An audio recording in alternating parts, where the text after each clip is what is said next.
Hello, everyone, and welcome to another PR News Live. I'm Nicole Schumann. I'm a senior editor at PR News, and I'd like to thank everybody for joining us this afternoon, or it could be morning, depending where you're watching from. If you have any questions today, as usual, just pop them into the comments and we'll get to them throughout the chat. I'm very excited to welcome our guest today, Elizabeth Penniman. She's the Vice President of Communications at the American Red Cross. And Elizabeth leads the American Red Cross communications team, which is responsible for raising awareness about humanitarian needs in the US and around the globe. And you can bet they've had quite the busy summer already. Prior to joining the Red Cross, Elizabeth served as Senior Creative Director at Burson Marsteller Public Relations, and prior to that, served as Vice President of Global Communications at the Elizabeth Glaser Pediatric AIDS Foundation. So welcome, Elizabeth. We're glad to have you today. Thank you so much for having me, Nicole. I'm really glad to be here. Great. First, I'd like to chat about an article we featured this week on PR News regarding Hurricane Henri. I keep wanting to say Henry, but I know it's Henri, which was downgraded to a tropical storm as it reached land in the Northeast this weekend. I was caught in the weather on Saturday night. I did not think it was going to rain until 11 p.m., but it came early. However, even with the demotion, it still caused a lot of damage and cancellations in its path. The big New York City homecoming concert was cut short as thunderstorms cut into Barry Manilow's performance, and lightning forced crowds to disperse. However, there was some confusion in the communications coming in from the PA for the attendance, and some stage announcements were different from what the New York mayor was saying on whether the show would continue. So we wrote about that this week, and I'll pop that up in the on the screen in a minute. So Elizabeth, you've been a part of numerous crises and different events. As a difficult crisis unfolds, say it is weather related, what are the best practices to follow when it comes to addressing communities, and in this case, crowds that are somewhere, at an actual event going on at the time? Sure. It's a great question, and it's unfortunate when public officials sort of get things a little bit confused, which was what happened in New York. It's not surprising. I mean, crises hit so quickly. Henri was a hurricane, then a tropical storm, but you all in New York got hit pretty acutely with it. And whether we like it or not, social media is really, I think it's the best place to go. I mean, we all have phones, we're all on it, and we can sort of crowdsource some information, right? If something is happening right in our neighborhood, we can go to social media. We use social media every single day at the Red Cross to push out information. We pull in partner information. So what are emergency managers saying about the disaster? What are the local weather affiliates saying about the disaster? And so, I think we're all pretty savvy when it comes to communications. We can go look at those various resources and find the place to go and get that information. I think self-awareness is really important. I think prepare, think ahead. If you're going to a large event like that with a crowd, where do you go if you get separated from your group? How do you get out quickly and safely? And so it's just, knowing what you need to do. We've got an emergency app, a Red Cross emergency app. It's got everything on it. So I highly recommend downloading it if you don't have it. And then just, again, be aware, check your resources, and get to safety as soon as you can. Yeah, you don't like to think about these things, when you go to a movie or you go to a concert or something like that. But unfortunately, given the different disasters and events that can happen, it's good to at least be prepared and see some simple things, just in case there is anything that comes up. I think that's a really good guideline. And as you can see in the story, talking about social media, a lot of reporters, the way to reveal news now is to give people live updates on social media. So the more that they can see with their eyes and ears, the more that they're seeing, I'm sure as a reporter myself, I usually go to a company's Twitter account, and the first case that I hear something's happening with them, So I feel like that's definitely the way to go, as you're saying, in response to a lot of these things. Absolutely. And social media it's a blessing and a curse, right? You have to be smart and know, what's real, what's accurate, what maybe isn't. Do your own research again. Social media, though, at the Red Cross, we find it to be a real gift because we're able to push out real-time information, helpful graphics, 800 numbers. We partner again with other organizations doing work on the ground and get information out as quickly as we can. But social media is also a great inbound resource. We're able to find out very quickly where we need to go to get people help. People will post on social media often, during a disaster, that their city has been affected, their town has been affected, their street. And then we can sort of immediately pipe that into our disaster response operation and get help to where people need it. So again, meet people where they are and always be in that listening mode too. Social media is a two-way enterprise. We have to not only post great content, but also be in listening mode to make sure we're hearing what's out there and who needs what and where do they need it. Absolutely. I do remember during, I think it was a Hurricane Sandy, in this area, people were, especially in New Jersey, people were posting about whether they were stranded or, right. Couldn't get around. And actually, some of the politicians took it upon themselves. I think Cory Booker was one of them. And he wasn't in big politics at the time, but he was in local politics, and he took it upon himself to go out and, actually get help to these people, which I think was, at the time, was pretty revolutionary, and now it just seems like it's part of the framework. So really appreciate that.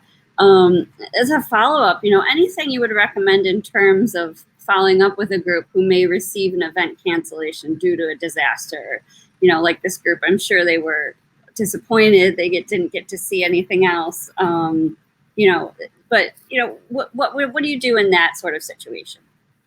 Well, again, I go back to that sort of self-awareness and kind of know what you need to know before you walk out the door.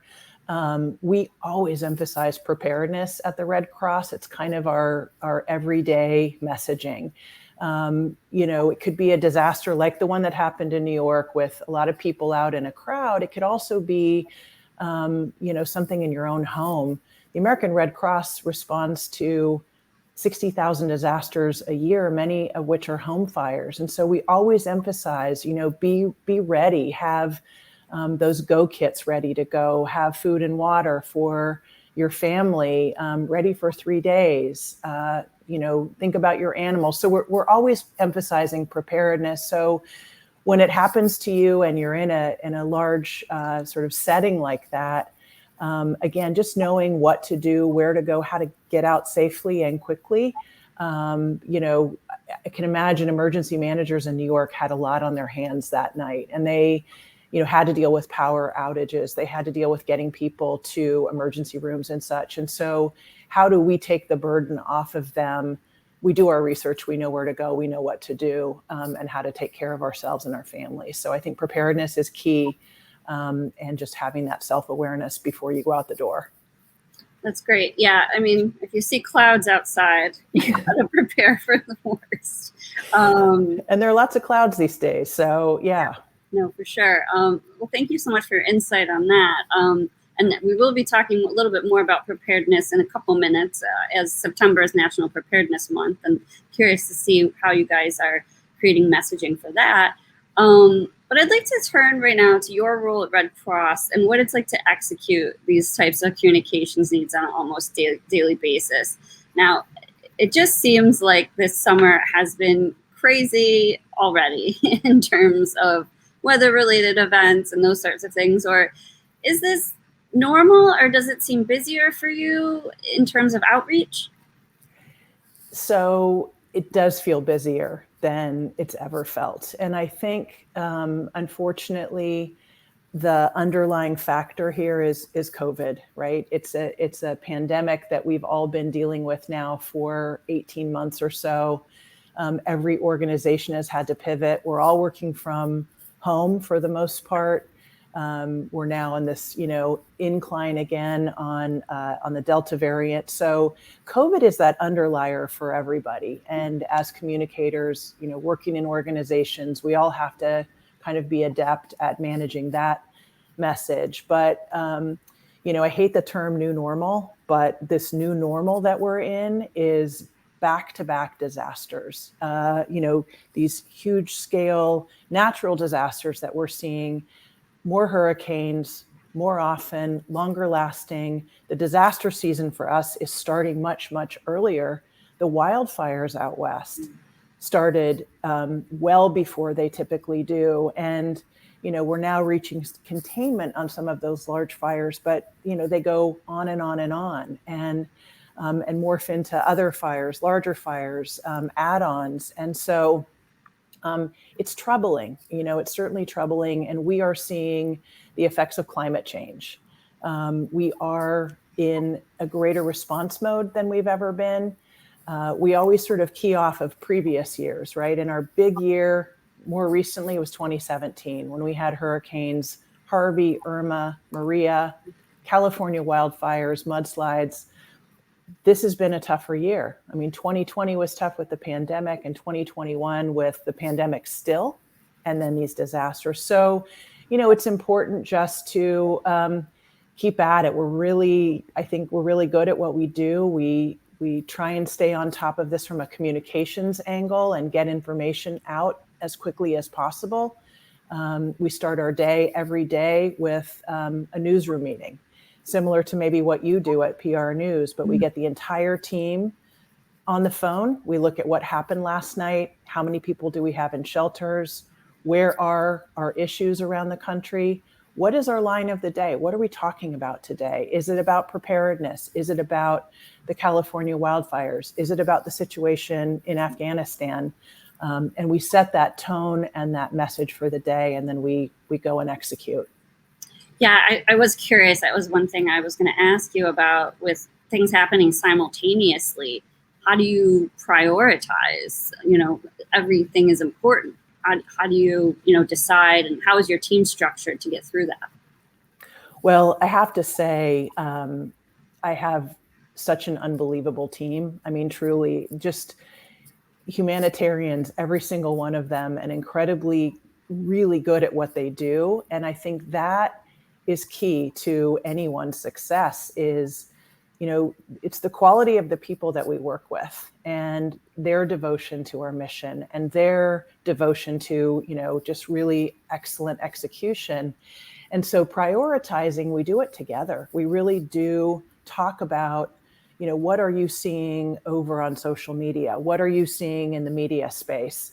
What do we feel we're pitching out today? And it's all a concerted, coordinated effort. And that really is key too. And we're decisive. We look at what the landscape looks like for the day or the week, and we execute. I think, you have to make a decision and you have to be thoughtful and strategic about doing that, but you have to make those decisions quickly. And so we do that every day in terms of how we set those priorities, Nicole, and make sure we know what we need to do and in which order. And, as to your earlier question, it is all happening at once. And so again, everybody kind of knows what their role is and what they need to get done. And we're all incredibly supportive of one another too. It's this team over here needs some support or that one does, and everybody sort of leaps in. And I think that's a really cool thing to see. And I think that's why and how we're able to be,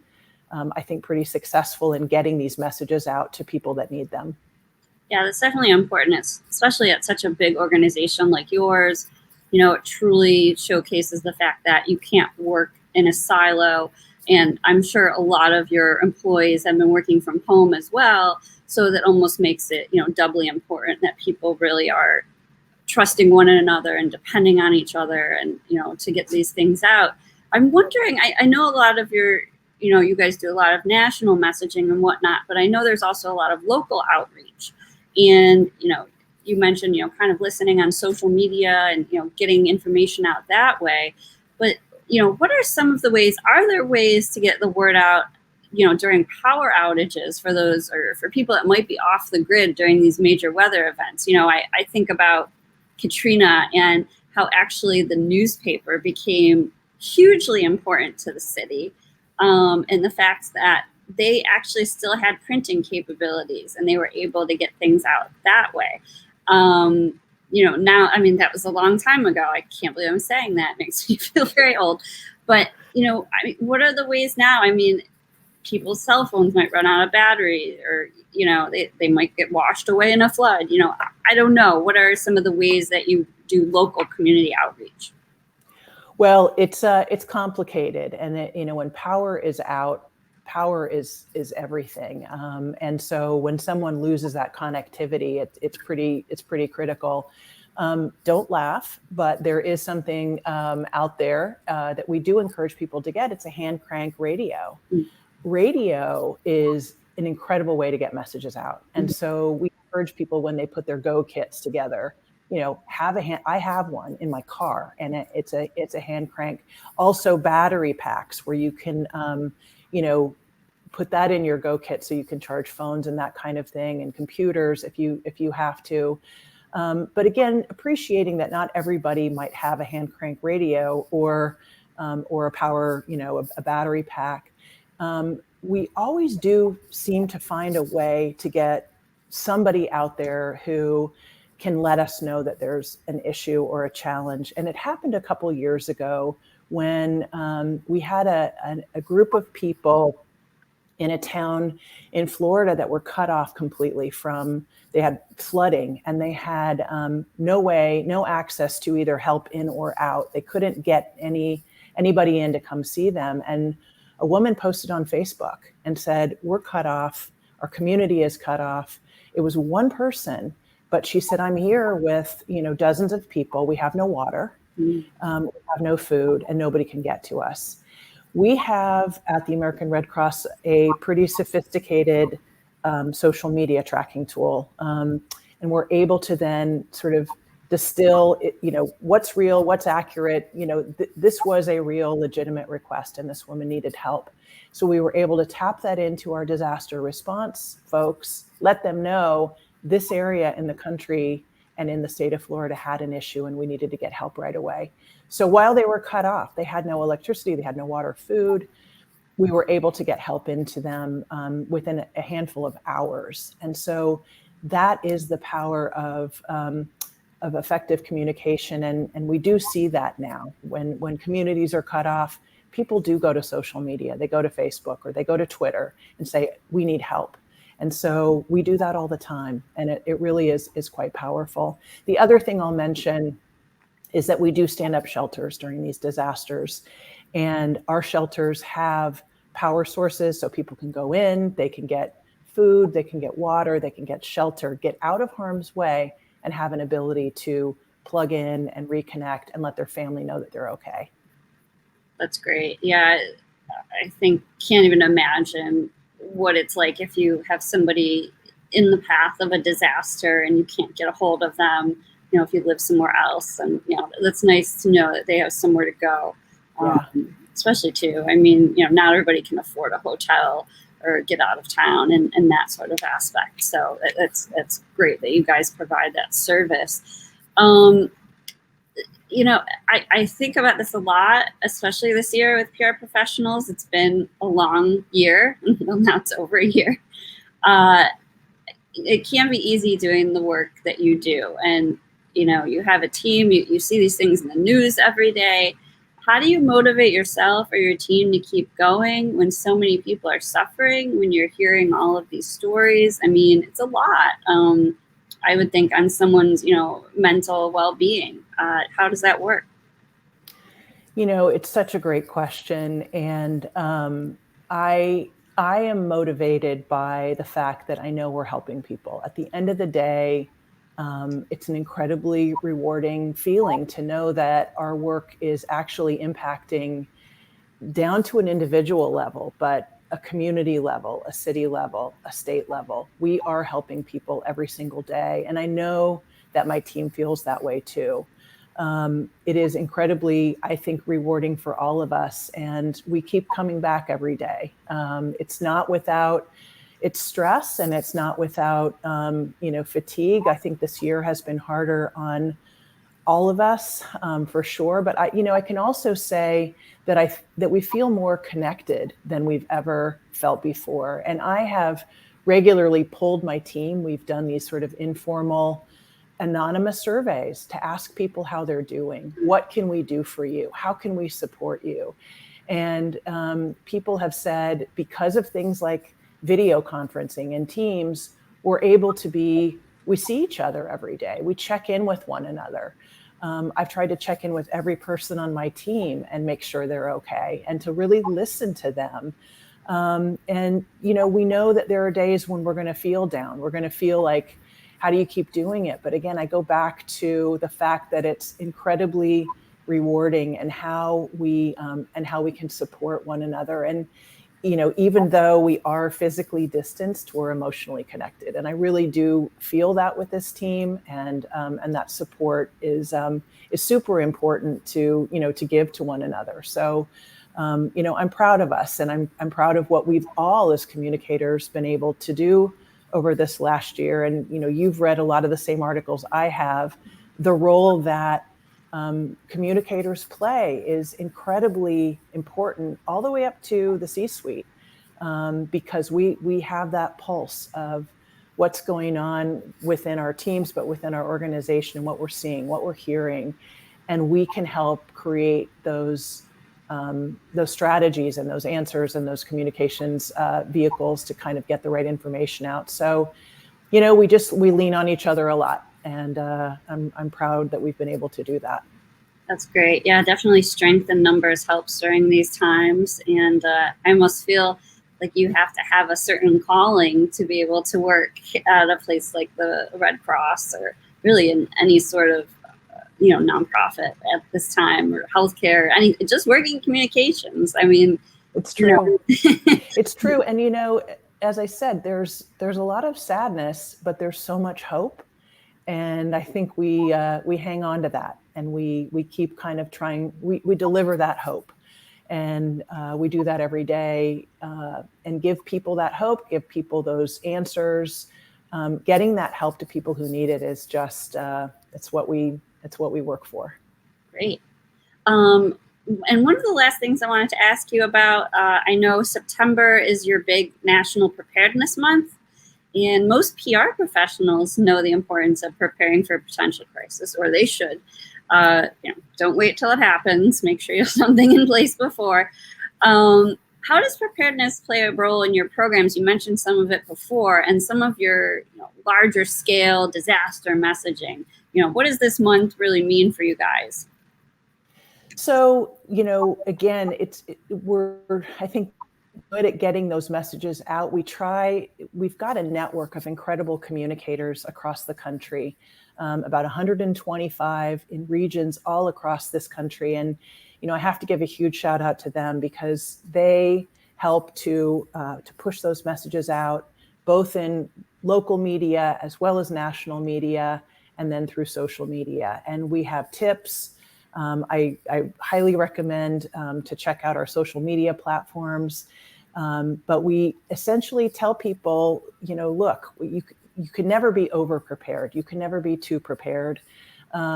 And to make sure that you take care of your families, to have those go kits ready, have things like, battery charges and water and food for your families, enough for 3 days, a plan for your pets. Prepare your houses, make sure that, you've got repairs done that are outside when severe weather comes. But we have a lot of really helpful tips. We put these lists out. We make sure that that's communicated out through our communicators, and that everybody is ready. And then we also ask for support if people want to help as a volunteer, because disaster response is a team effort, and getting people to help support our mission and helping those in need is always welcome. Great. And, finally, what is one thing that you'd like people to know about your position in the Red Cross? What is one thing they may not understand or see on a daily basis? Kind of just going behind the scenes, just curious about, one little item. I think that as communicators, we're all kind of geared toward looking at the headlines. And, we watch the evening news or we have it on during the day. We read our phones. We're all aware of what's going on out there. The headlines are one story, right? It's those big headlines, they're one story. But at the American Red Cross, we respond to more than 60,000 disasters a year. And it's everything from those headline events to those home fires. And, you might think of a home fire, you might not think of a home fire as a disaster, but when it's your home and you've lost absolutely everything, the American Red Cross is there to help with that. We're there to help pick up those pieces. And so what people might not know is that we are there, we are in your community, we're down the street from you, our volunteers are your own family members or your local school teacher or librarian. It takes all of us to respond to these disasters and get that help to people who need it. And so we're there, we partner with fire departments, local fire departments. And if somebody loses everything, we show up in the middle of the night with a blanket and a hug.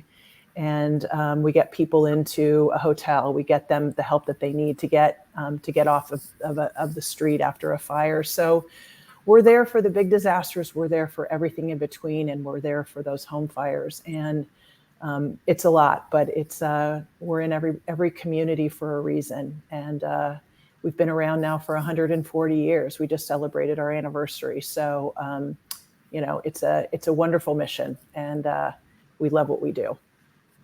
That's great. Well, we're so lucky to have your organization here in this country, and we're so lucky to have you today to talk to us about what goes on behind the Red Cross and how people can be more prepared, and about your experiences as a communicator there. Because it's really interesting just to hear about day in and day out how you guys keep moving along. But I feel very confident that you guys know what you're doing and you're happy to be there, and that means a lot. So congratulations on having a great team doing that. Thank you so much. And if I can just add one, plug, is if you're interested, check out our website, redcross.org. We have opportunities there for volunteers. We're a volunteer-powered organization. We couldn't do it without our volunteers. We supply 40% of the nation's blood. So we have blood drives every single day, and always in need. And so, or you can make a financial donation, but redcross.org, and you can see all the ways that you can help in your own community and give back. So I really appreciate it, Nicole. Great. Well, thank you so much for taking time out of your schedule, Elizabeth, to be here. Thank you to everybody who's watching. Also, I want to let you guys know we'll be back on September 8th talking with some communicators on how their personal and professional lives changed after September 11th, on September 11th, for the 20 years since that event happened. We're interested to talk to these people and see how their lives have changed. See you then, and everybody please stay well. Thanks so much.